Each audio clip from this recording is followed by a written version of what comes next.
نحمده ونصلي ونسلم على رسوله الكريم اما بعد فاعوذ باللہ من الشیطان الرجیم بسم اللہ الرحمن الرحیم۔ ناظرین محترم، سامعین اکرام اور میرے عزیز بھائیوں، دوستوں اور بزرگوں، آج ہماری گفتگو کا موضوع ہے لوگ بھیڑ بکریاں لے جائیں اور تم اللہ کے رسول کو گھر لے جاؤ۔ غزوہ حنین میں بنو حوازن اور بنو ثقیف نے اپنی اپنی کمینگاہوں سے نکل کر اچانک مسلمانوں پر جب تیروں کی بارش شروع کر دی تو مسلمانوں پر سراسیمگی کی کیفیت طاری ہو گئی اور پاؤں اکھڑ گئے اور مسلمان ادھر ادھر بھاگنے لگے۔ اللہ رب العزت نے اپنے مقدس کتاب قرآن مجید کے اندر یہ ارشاد فرمایا وَضَاقَتْ عَلَيْكُمُ الْأَرْضُ بِمَا رَحُبَتْ ثُمَّ وَلَّيْتُمْ مُدْبِرِينَ، اور زمین باوجود وسیع ہونے کے تمہارے اوپر تنگ ہو گئی اور تم پشت پھیر کر بھاگنے لگے۔ پیغمبر علیہ السلام کے ساتھ اس وقت صرف چند گنتی کے آدمی رہ گئے۔ آپ صلی اللہ علیہ وسلم نے بار بار پکار کر فرمایا ادھر آؤ، میں اللہ کا نبی ہوں، میں اللہ کا رسول ہوں۔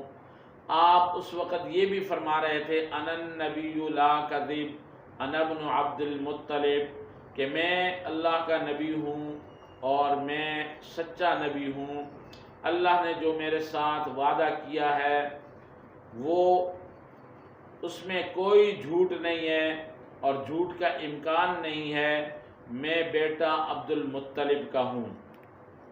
اس وقت آپ نے انصار کو بھی مخاطب کر کے آواز دی اور فرمایا یا معاشر الانصار، اے گروہ انصار ادھر آؤ۔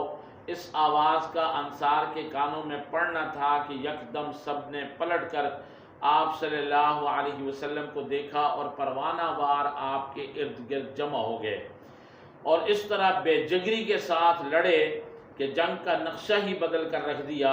دشمن کے پاؤں اکھڑ گئے اور انہوں نے مال و اسباب چھوڑ کر بھاگنا شروع کر دیا۔ اس جنگ میں بہت سا مال غنیمت مسلمانوں کے ہاتھ لگا۔ لڑائی کے بعد جناب نبی کریم صلی اللہ علیہ وسلم نے جب غنائم کو تقسیم کرنا شروع فرمایا تو فتح مکہ کے موقع پر جو لوگ مسلمان ہوئے تھے ان میں سے معززین قریش جن کے دلوں کے اندر ابھی ایمان راسخ نہیں ہوا تھا ان کو بہت سے انعامات سے نوازا گیا، اور 200 اونٹ، کسی کو 300 اونٹ، الغرض آپ نے جو کچھ دیا اشراف قریش کو دیا، انصار کو کچھ نہ دیا۔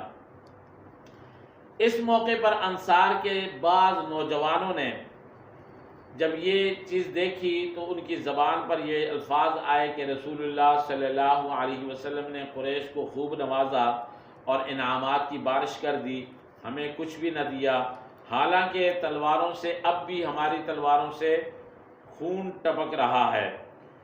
بعض نے کہا کہ مشکلات اور شدائد کے اندر تو ہمیں بلایا جائے اور مال غنیمت دوسروں پر لٹایا جائے۔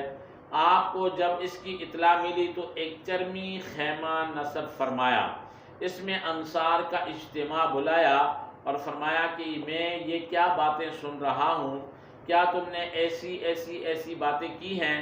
انصار نے جواب دیا کہ آپ نے جو سنا صحیح سنا، یہ باتیں ہم میں سے ذمہ دار لوگوں نے نہیں کی، البتہ کچھ نوجوان لوگوں نے یہ فقرے کہے ہیں۔ اس وقت آپ نے انصار کے سامنے ایک بلیغ خطبہ دیا اور ارشاد فرمایا اے گروہ انصار، کیا یہ سچ نہیں ہے کہ تم لوگ پہلے گمراہ تھے، اللہ تعالیٰ نے میرے ذریعے سے تمہیں ہدایت دی، اور تم منتشر اور پراگندہ تھے، ایک دوسرے کے دشمن تھے، اللہ تعالیٰ نے میرے ذریعے سے تمہیں متحد کر دیا، تمہارے دل ملا دیے، تم مفلس اور تنگ دست تھے، کنگال تھے، اللہ تعالیٰ نے میرے ذریعے سے تمہیں اسودہ حال اور مالا مال کر دیا۔ بہرحال ہر سوال کے جواب میں انصار عرض کرتے کہ آپ نے جو فرمایا بالکل درست فرمایا، بے شک اللہ اور اللہ کے رسول کا ہم پر بہت بڑا احسان ہے۔ آپ نے اب کلام کا رخ بدلتے ہوئے یہ بھی ارشاد فرمایا، اے گروہ انصار، بے شک تم میری باتوں کا یہ جواب بھی دے سکتے ہو کہ اے محمد صلی اللہ علیہ وسلم، جب لوگوں نے تجھے جھٹلایا تو ہم نے تیری تصدیق کی، جب تو بے یار و مددگار تھا تو ہم نے تیری مدد کی، تجھے پناہ دی، جب تو بے سہارا تھا تو تجھے سہارا دیا، جب تو مفلس تھا تو ہم نے تیری غمگساری کی۔ اگر تم جواب میں یہ کہتے جاؤ میں تسلیم کرتا جاؤں گا کہ یہ سب کچھ سچ ہے۔ اے گروہ انصار، میں نے اس دنیائے دوں کا کچھ متاع قلیل اور کچھ دراہم معدودہ چند لوگوں کو تالیف قلب کے لیے دے دیے اور تمہارے اسلام اور ایمان پر بھروسہ کر کے تمہیں چھوڑ دیا۔ قریش کے جانی و مالی نقصان کی تلافی کے لیے ان کے دلوں کو اسلام سے مانوس کرنے کے لیے یہ سامان میں نے ان کو دیا۔ کیا تم اس بات سے کبیدہ خاطر ہو گئے ہو؟ اے گروہ انصار، میں تمہاری بے مثل قربانیوں کا اعتراف کرتا ہوں۔ اور آپ نے فرمایا اللہ کی قسم، اگر ہجرت امر تقدیری نہ ہوتا تو میں بھی انصار میں سے ہوتا۔ مزید فرمایا لو ان الانصار سلکوا وادیا وشعبا کہ اگر ایک گھاٹی کو چلیں اور انصار دوسری گھاٹی کو، تو میں انصار کی گھاٹی کو اختیار کر لوں گا۔ کیا تم اس بات پر راضی نہیں ہو کہ یہ لوگ مال غنیمت کے طور پر اونٹ بکریاں لے جائیں اور تم اللہ کے رسول کو اپنے ساتھ لے کر جاؤ؟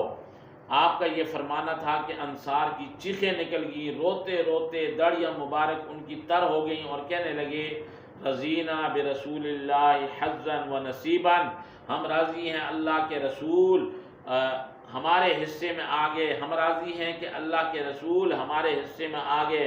اس موقع پر آپ نے انصار کو دعا دیتے ہوئے یہ فرمایا اللہم ارحم الانصار و ابناء الانصار و ابناء ابناء الانصار، اے اللہ انصار پر بھی رحمت فرما، ان کی اولاد پر بھی رحمت فرما، ان کی اولاد کی اولاد پر بھی رحمت فرما۔ اور اس کے بعد مجمع کو برخاست فرما دیا۔ اس سارے واقعے سے یہ بات پتہ چلتی ہے کہ غزوہ حنین کے اندر انصار نے کتنی بڑی قربانیاں دی، اور دوسرا یہ پتہ چلتا ہے کہ دنیا کا مال و دولت اس کی کوئی حقیقت نہیں ہے۔ اگر حقیقت ہوتی تو انصار اس بات پر راضی نہ ہوتے۔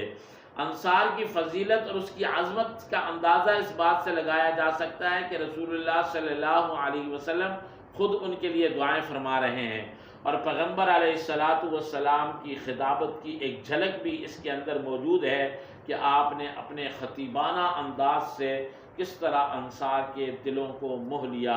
اللہ جل شانہ مجھے آپ سب کو اللہ اور اللہ کے رسول کی رضامندی نصیب فرمائے۔ وآخر دعوانا الحمدللہ۔